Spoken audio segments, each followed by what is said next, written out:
Hello, I'm Tim Wilde. Sorry, my camera's off, my hair's a mess, and I don't even care. I just watched part 5 of the Obi-Wan Kenobi series. I realized I didn't make a video for part 4. Long story short, I really loved part 4. I loved a lot of things they went for. The tragedy at the end was a little video gamey. I'm not going to get into details, but like just I don't know, some of that sequence was just kind of weird, but it was fine. It was fun watching Obi-Wan Kenobi sneak around the base, like it was like the Death Star. It brought a lot of images, kind of the angles, his misdirection, a little bit of the way he carried himself, hood up and everything. The way he walked and everything was really reminiscent of Episode 4, New Hope, not Episode 4 of this series. It was really cool. I liked watching it. The sequence with the water in the one tunnel was really, really cool. It was very obvious what was going to happen, but that was cool.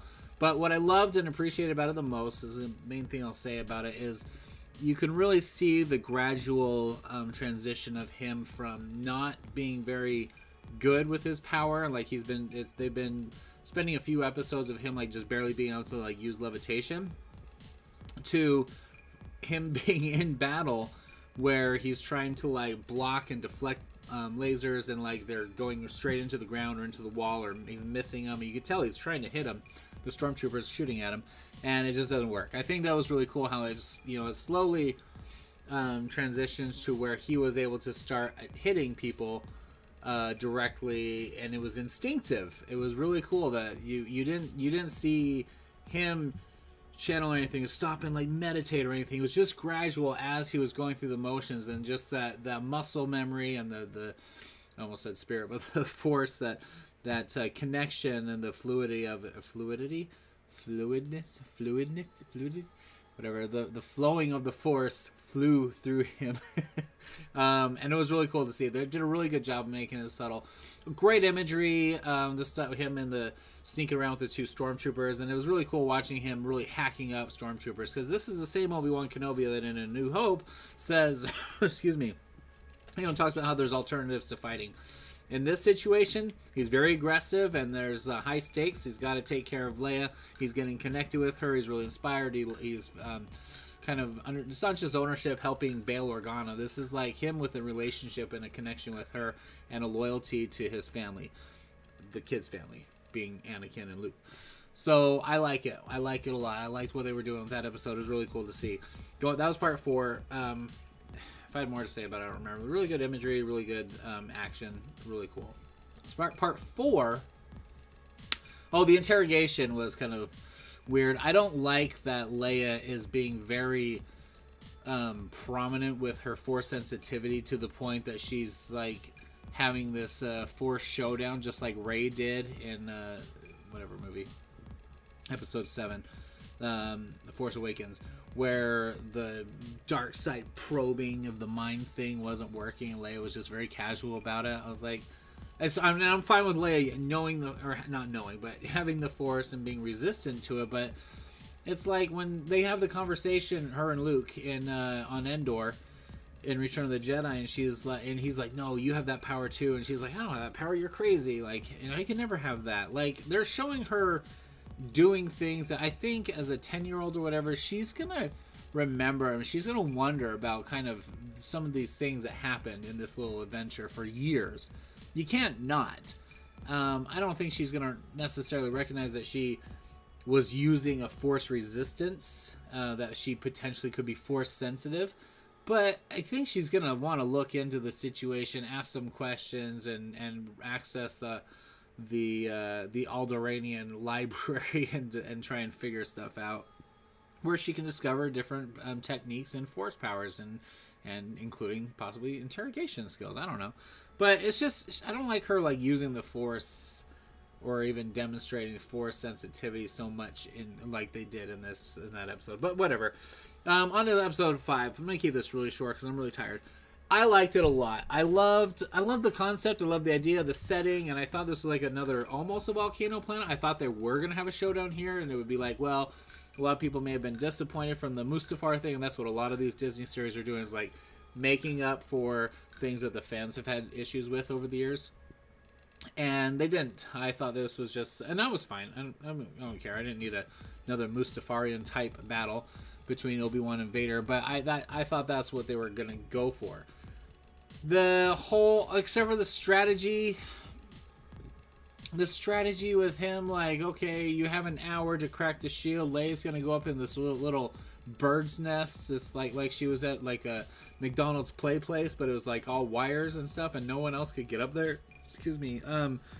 That was kind of weird, and her that whole thing with her, Lola having the little the one chip that she's pulled off, and then she was fine. Like, that was kind of like like nothing there. There's just kind of boring. This little setup for nothing. Excuse me. Then there was the thing with the whole plan. They were like, we're gonna get in the ships, but we're gonna watch the door, have our guns out, but like the whole time they were supposed to be packing and getting into the ships. And Obi-Wan at the beginning was like, hey, we gotta spread out, we gotta go block off all these exits and everything. They did all that, but like no one boarded. Like, as soon as they started penetrating through the wall, then all the women and children and stuff started running for the ships. I'm like, what were you doing this whole time? You know, I understand that maybe some of the people that were the protectors of the families or the groups were having their guns ready to fight them off if they got through the door to get out.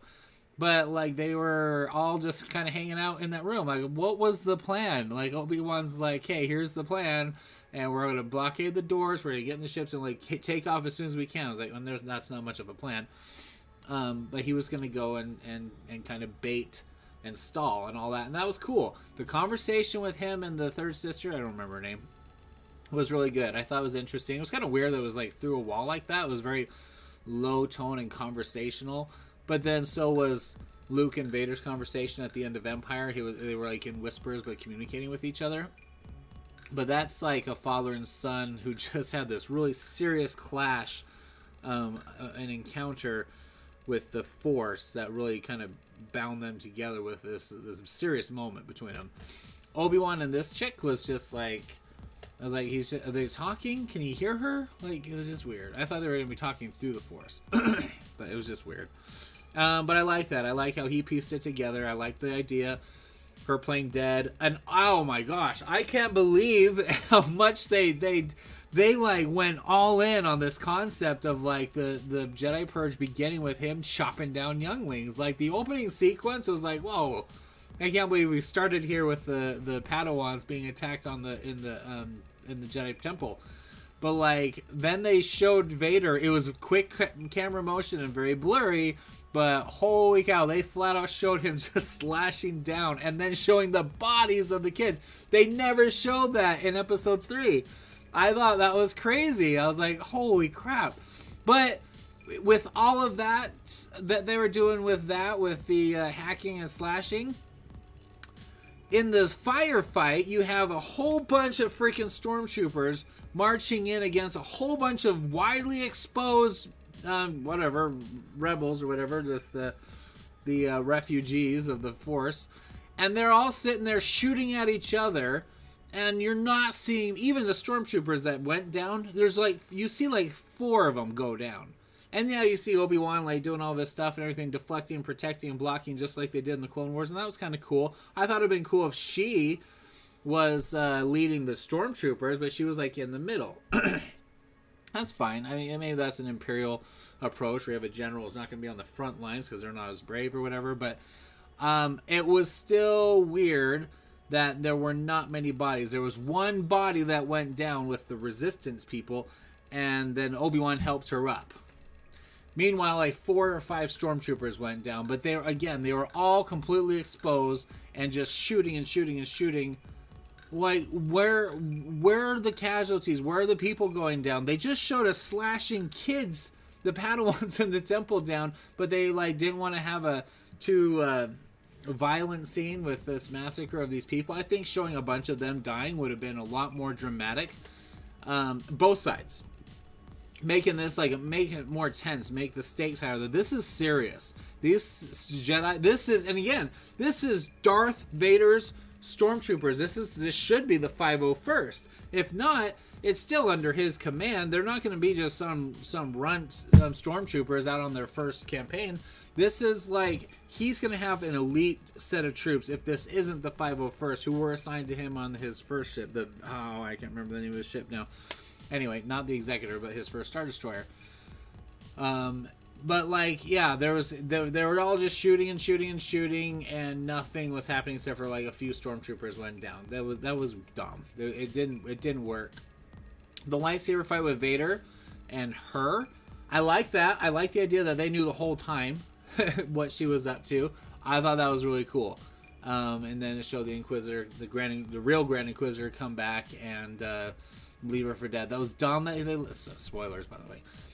It was dumb that they left her for dead. That's not a very, unless they're gonna go torture her, but they like left her. They didn't even like take her as a captive.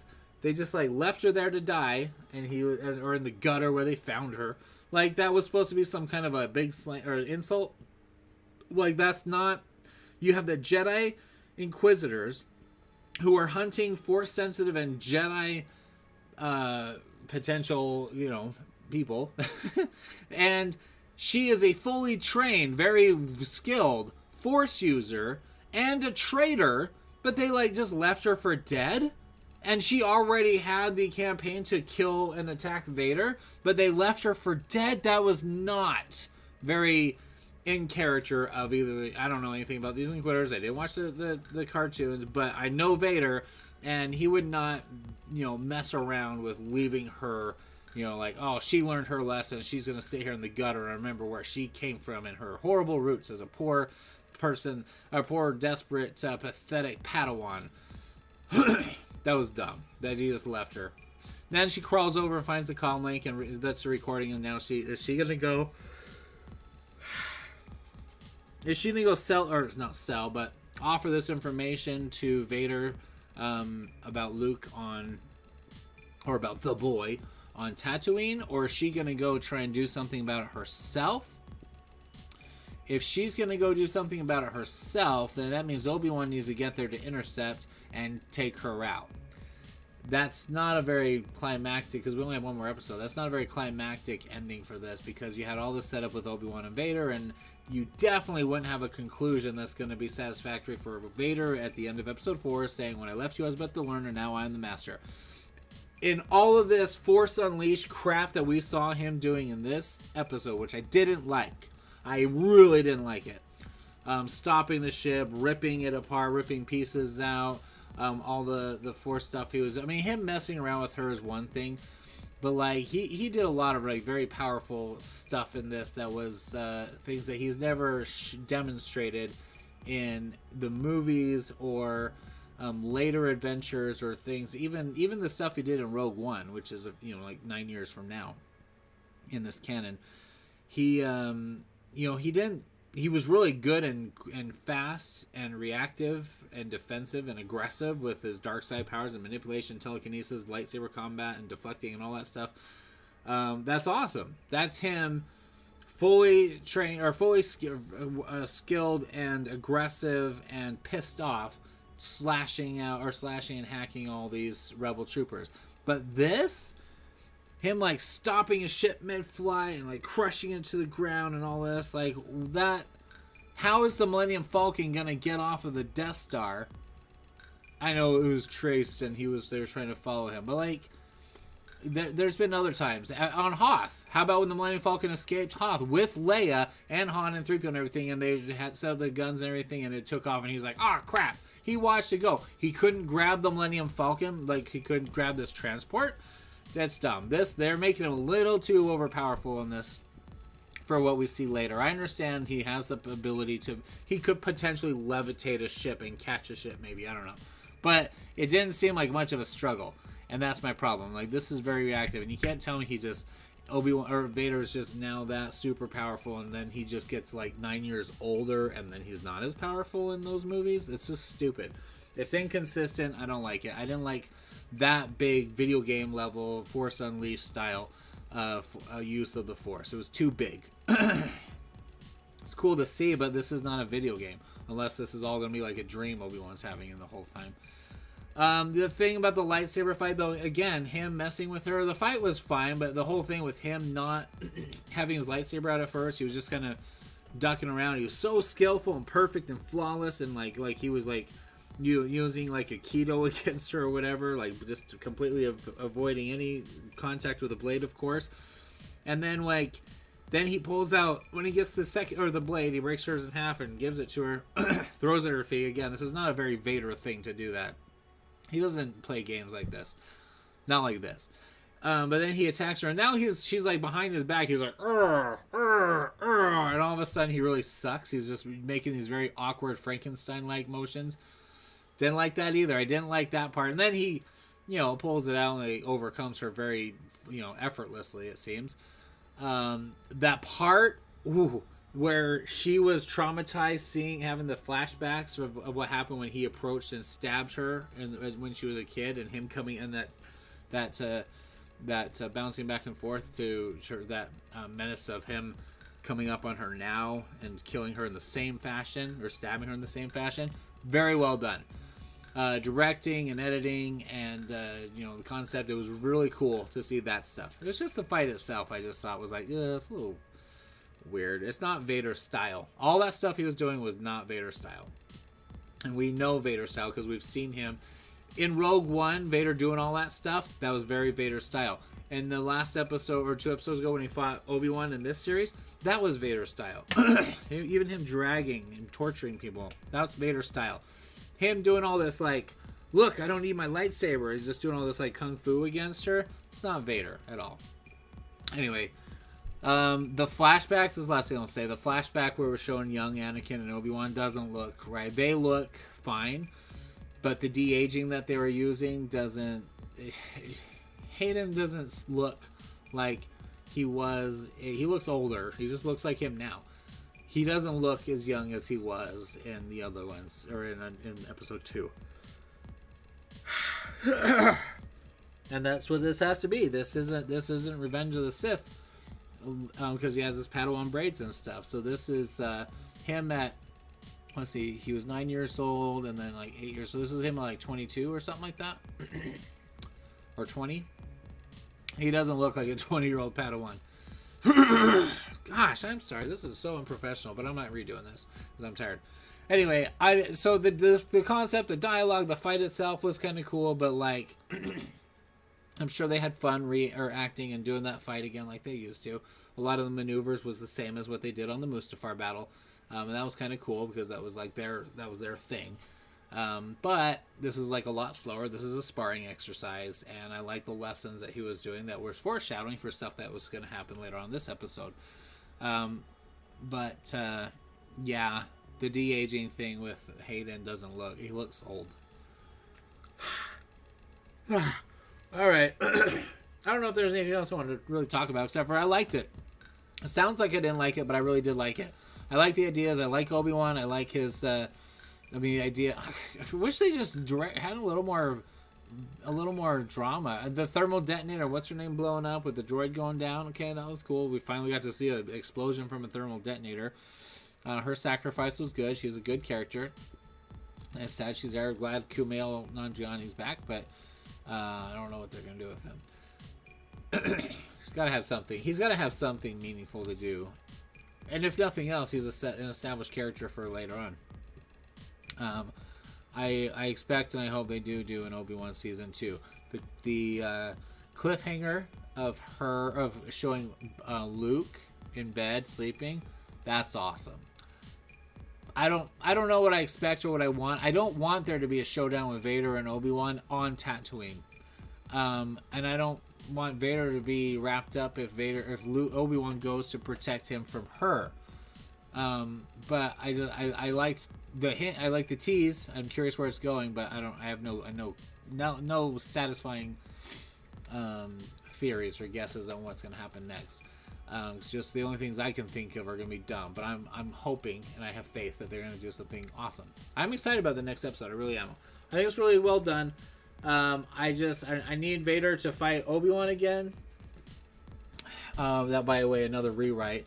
When he said there are other ways of fighting when he left his weapons or whatever, he should have said there are are alternatives to fighting, just like he did in A New Hope. Another rewrite. I should be a script doctor. Anyway, it was really good. I liked it. I liked that they got dark. They went back and revisited Order 66 again. Very dramatically, and kind of it was pretty graphic for what they were showing. That was really effective, really well done, and triggered her and brought her story full circle and connected her with Obi-Wan. I liked his idea, his pitch. Let's take her, and I'm not his line, like, I'm not bringing him, or you're not bringing me to him, I'm bringing him to you. That was a cool line, and then it just didn't work. But I like seeing what we saw with Vader in the fight and everything, and the setup for what's going to happen next. I can't wait for this Vader Obi-Wan fight. It's going to be done right, better than Episode 3, because I had a lot of issues with that fight. Anyway, that's all. I really enjoyed it. I really did. Shocked that they went as graphic and violent as they did, and I just wish they had just done a little bit more with the actual battle, because the way they set up, you really would have had a lot more casualties. I think that would have been more sad, especially where these are, a bunch of drifters who are Force sensitive. That's a lot of loose Jedi, potential Jedi, floating around in the galaxy. So, as far as I understand, that's what the path is for. So, I don't know. We'll see what happens. Anyway, thanks for watching. We'll see you in the next episode. We'll see how it goes.